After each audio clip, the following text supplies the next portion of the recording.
কলকাতায় রয়েছে অক্ষরধামের অনুপ্রেরণায় তৈরি এক অপূর্ব সুন্দর মন্দির, যার সাক্ষী হতে শীতের এক বিকেলে পাড়ি দিয়েছিলাম আমরা।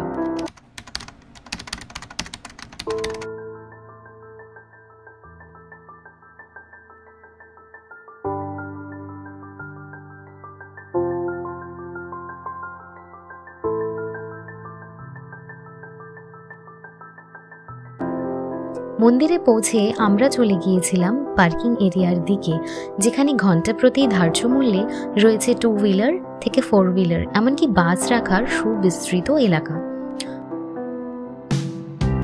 মন্দিরে ঢোকার পূর্বে রয়েছে পরিচ্ছন্ন টয়লেট, বুক স্টল, ক্যান্টিন এবং জুস কাউন্টার।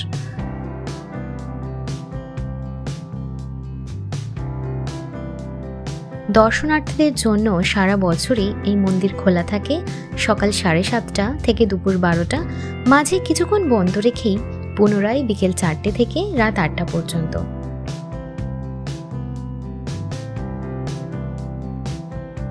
এই মন্দিরে সকাল 7:30টায় করা হয় বিগ্রহের শৃঙ্গার, এরপর বেলা 11:15 প্রদান করা হয় রাজভোগ এবং বিকেল 6:45 দেওয়া হয় সন্ধ্যা আরতি।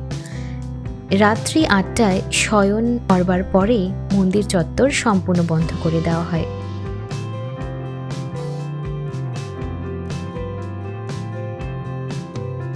জোকার এই স্বামীনারায়ণ মন্দিরটি ডায়মন্ড হারবার রোড সংলগ্ন হলেও এখানকার নিরিবিলি পরিবেশ একবার উপভোগ করলে আবার আসতে ইচ্ছে করবে।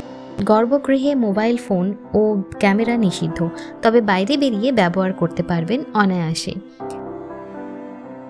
কারুকার্য মণ্ডিত বিশালাকায় এই মন্দিরটি দ্বিতল, যার ওপরে রয়েছেন লক্ষ্মীনারায়ণ, হরিকৃষ্ণ ও রাধাকৃষ্ণের বিগ্রহ এবং নিচতলায় অষ্টধাতুর শ্রী স্বামীনারায়ণ ঠাকুর বিদ্যমান।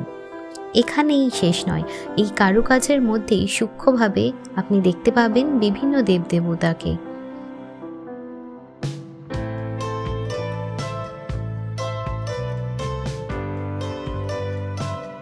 মন্দির চত্বরে রয়েছে দর্শনার্থীদের বিশ্রাম করার সুন্দর ব্যবস্থা।